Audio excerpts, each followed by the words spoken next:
Hello, I'm Jonasz Rewiński. Welcome on board the Eastern Express. As always, I hope you enjoy the journey.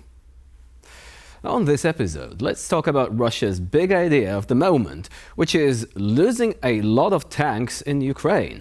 If there is one thing Russia does best, it's pretending everything is going according to plan while, well, everything is on fire. Literally, just like that old meme. Everything is fine. And nowhere is that more evident than on the front lines of Ukraine. Since October 2023, Russia has been grinding its way through a bloody, brutal battle in the Pokrovsk area, part of the larger offensive to take over nearby Avdiivka and lock down western Donetsk.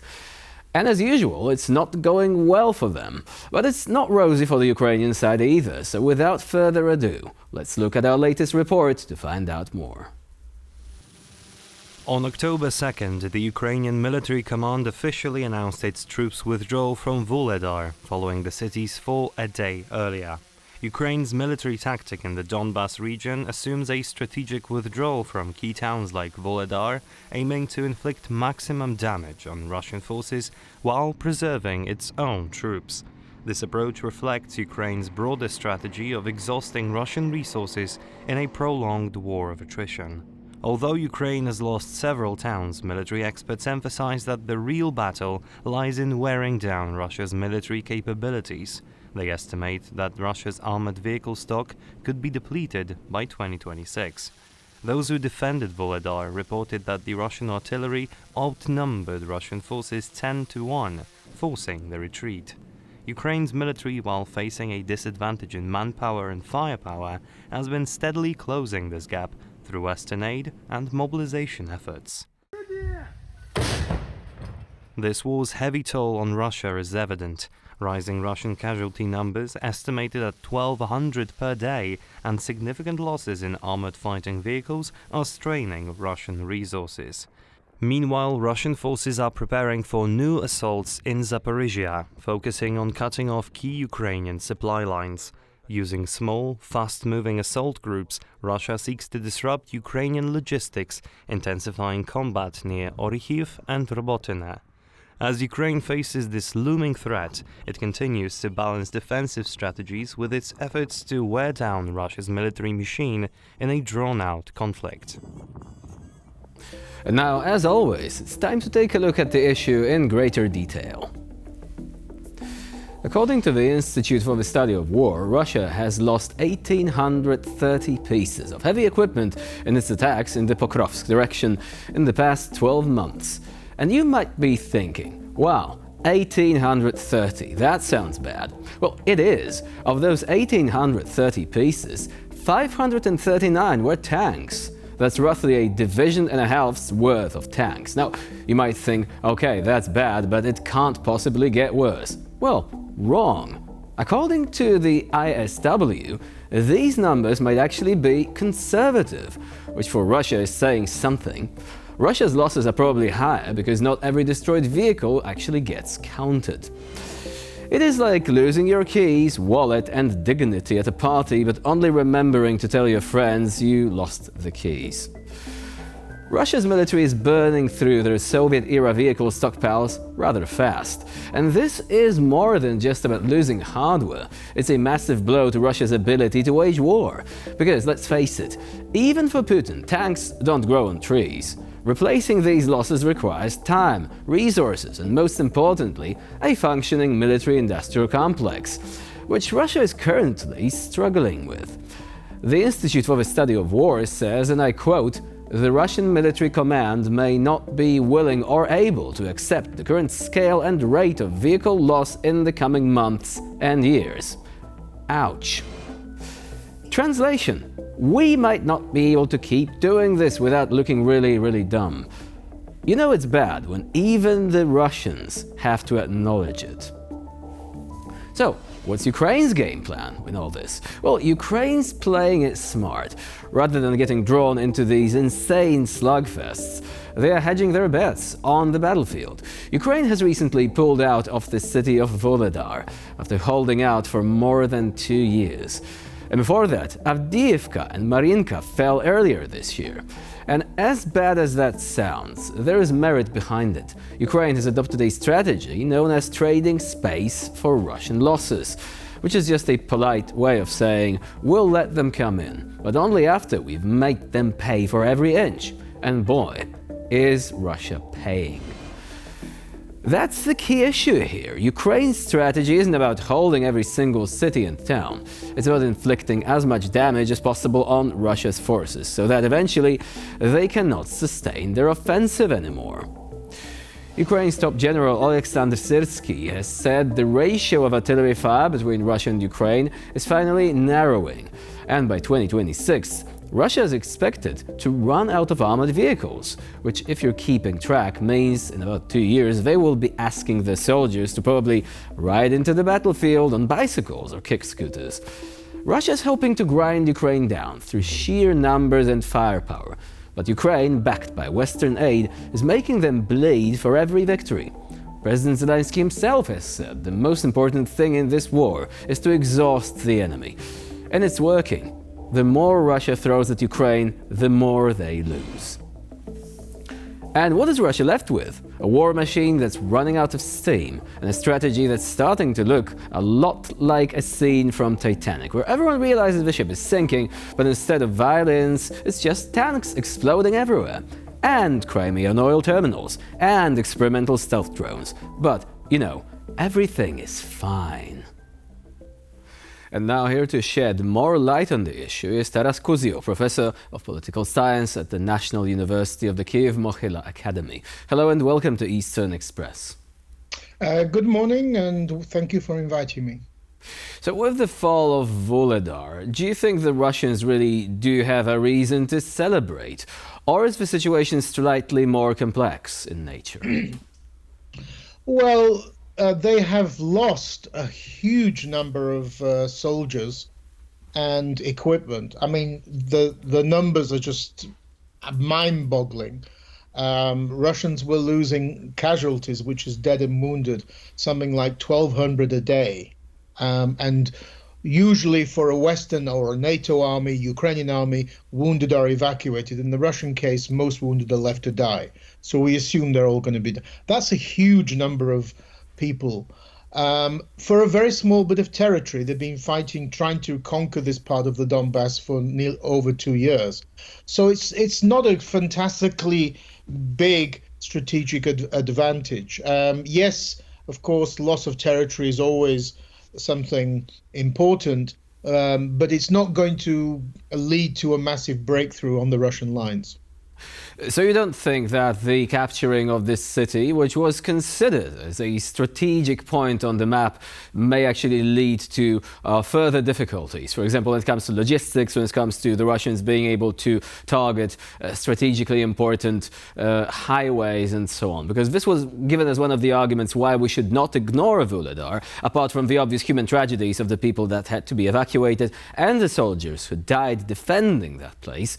It was also about the broader picture in the Donbass. Just how correct is this assessment, would you say?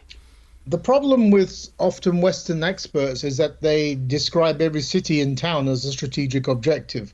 I mean, yes, of course, I'm sure it's important for the kind of reasons you've outlined, but it's not going to lead to a major change and victory for the Russian side.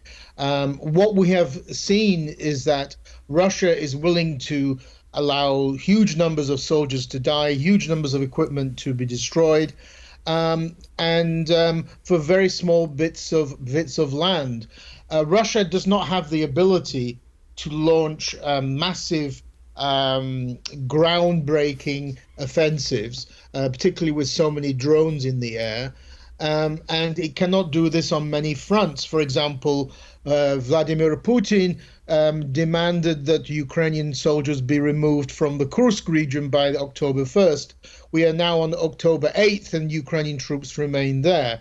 So I think we shouldn't underestimate it, but let's not exaggerate the importance. I think a key question here is that Russia is losing such a huge number of soldiers and particularly equipment, and some of this equipment is from the Soviet era, it's from storage, that many experts are now saying that by the end of 2025, this equipment will be gone, and Russian production will be unable to keep the numbers flowing, as it were, of tanks, armored personnel carriers, and such like. So Russia cannot continue as it's doing now indefinitely. It has a very short period, very short window left, and fighting will end by November, by next month, because winter will begin to set in. So let's talk about the economics of attrition. Who is at a greater disadvantage here? Many Western commentators say Ukraine is at a disadvantage because Russia has such massive reserves of manpower and equipment. But then, is it really the case? Because as you've mentioned, Russia is burning through its reserves rather quickly. So would you say that Ukraine may actually be able to offset its deficiencies in manpower and equipment by using a smart strategy on the front line and essentially allowing Russia to continue making the same mistakes as it has been doing already? If you look at it on paper, of course, Russia has greater advantage because it has a bigger population and maybe more equipment. But in terms of advancement, Ukrainian equipment is far superior. Much of this is Western equipment. For example, a very old system, the Patriot, very good, but it's technically old, is able to bring down Russia's best missile, the Kinjal. So Ukraine has the disadvantage maybe in numbers of people, but it has the advantage in technical superiority. Ukraine is way ahead of Russia in terms of, for example, drone production. Ukraine is producing 1 million drones a year at the moment. That's higher than any NATO member, and it's projected to go up to 3 million. Some of that is with Western financial support, because rather than bringing equipment from the West gives money and the production is done in Ukraine, which is good from a security point of view, and it creates employment. Ukraine has the technical advantage. Russia has the advantage, but we don't know for how long, that it has basically kind of zombies, people who are willing to die. I mean, the lifespan of somebody who agrees to mobilization for a very high amount of money is 3 to 4 weeks. How long can this continue? How long will Russian men agree to die in such huge numbers? That is a question that nobody knows. The former commander of the Ukrainian army, General Zaluzhny, believed that the tipping point would be 150,000. We are now on 650,000. So that's one question. You're right. You said about the equipment. The equipment is not indefinite. Those Soviet storage facilities will be empty by next year. And the current level of production cannot keep up. It can only give a small amount. So it's a mixed picture, I would say. Ukraine has far better training. Its soldiers have far better training. The casualty rates are far lower on the Ukrainian side. Most Ukrainian wounded are saved. Russian wounded, are just left to die. So it's a very, very mixed picture. Ukrainian strategy is to kill as many Russian soldiers as it can, destroy as much equipment as it can, and then retreat to save its troops. Russia doesn't give a damn about the lives of its soldiers. And at this stage, we should obviously acknowledge the tremendous effort of Ukrainian combat medics. We've seen many pieces of footage showing just how heroic their activities are, pretty much evacuating wounded soldiers while under fire from enemy artillery. But you've mentioned the drone production. Of course, drone production has the additional advantage of not being made on a massive scale in any single location. It's not an aircraft manufacturing facility. Right. These can be made in ordinary buildings, sheds, homes, garages. So that's a great advantage. But you need energy for all this. And now the big question is, what is the state of the infrastructure? Can Ukraine sustain sustain its capability of providing electricity to its major population centers? Because we do know that Russia doesn't really care about any sort of limitations imposed by international law. It simply strikes against civilian facilities. It can hit dams with missiles. It has already done so, causing or threatening major disasters. So do you think that this may perhaps be a weakness that regrettably Russia will be willing to exploit? And if it does, manufacturing will also suffer. Oh, no doubt Russia will continue that. It seems that Ukraine has managed to repair and kind of diversify its energy facilities for this winter. So I don't think it's going to be as bad as many of the predictions are made out. There's also a way to decentralize the energy production, such as, for example, using generators and other forms of energy supply. Many of these, I mean, I obviously haven't seen them, but what I read is many of these new military factories or these small places done by, where volunteers build drones in their own factories, in their garages. These new facilities are often underground, so they're not easy for Russian forces to find. And I have not really heard of Russia being able to bomb many of these facilities. There are approximately 500 companies. It's a mixture of private sector, volunteer groups, Ukrainian government, and the Ukrainian military, who are all cooperating together to produce these new types of equipment. And Ukraine is, because it's a different society, it's a democratic society, has a very robust volunteer and movement and civil society, all of which are absent in Russia. There's always a lot of innovation. And Ukraine is in the lead in the world, and I'm not exaggerating here, in this kind of field of drone production. Ukraine's now producing a drone that emits a fire.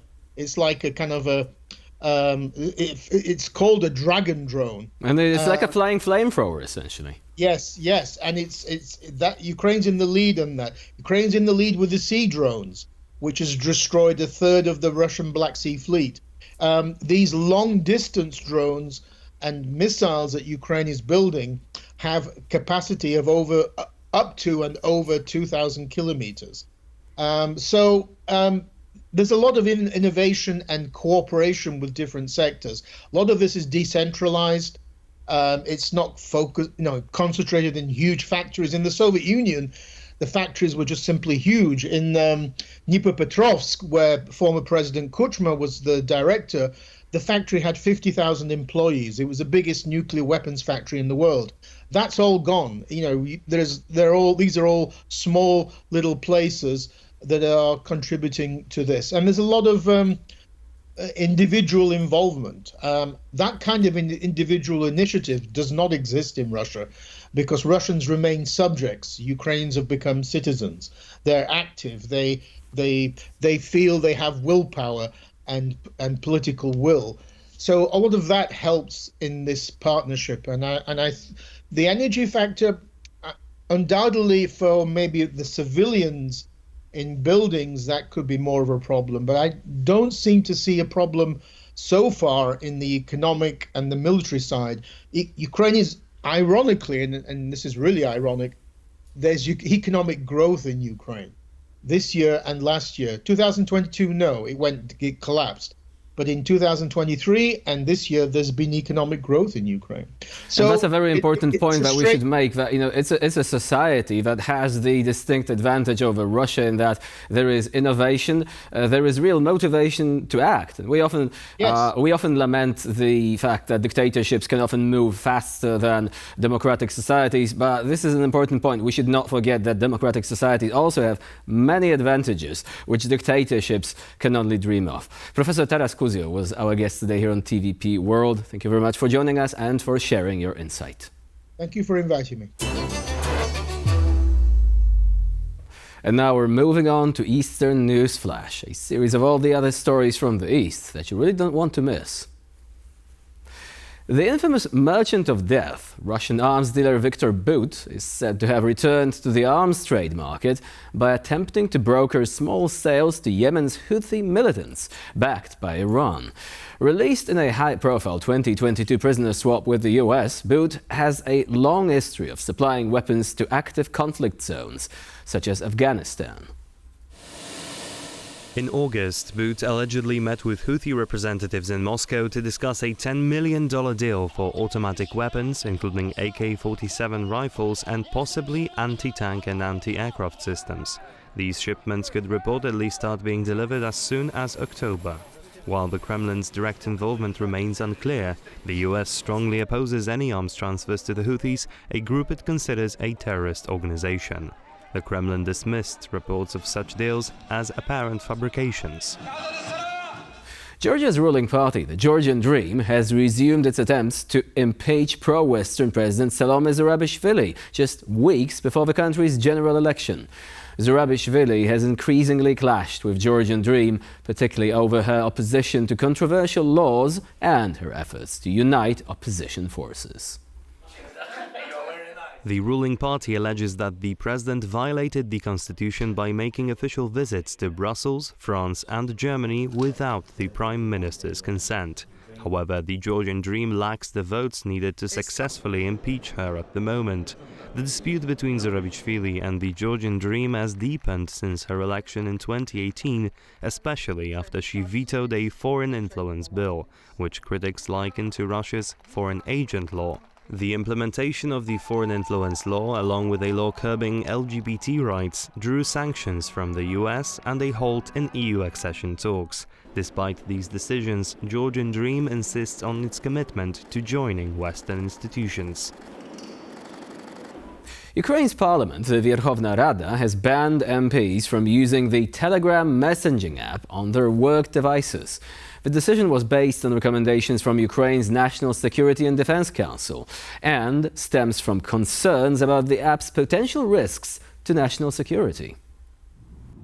Founded by Russian businessman Pavel Durov, Telegram has raised fears of third-party data breaches involving state employees. Despite its widespread popularity in Ukraine, particularly since Russia's 2022 invasion, Telegram's anonymous channels and its founder's controversial history have sparked security concerns. While officials can still use the app for personal communication on private devices, its work-related use is now prohibited. Officials must now implement stronger security protocols, such as two-factor authentication, when using the app for non-work purposes. The ban follows an incident in which fake messages were sent from Parliament Speaker Ruslan Stefanchuk's inactive Telegram account. And for this episode of Eastern Express, it's the end of the line. Please stay with us here on TVP World for more latest news and updates.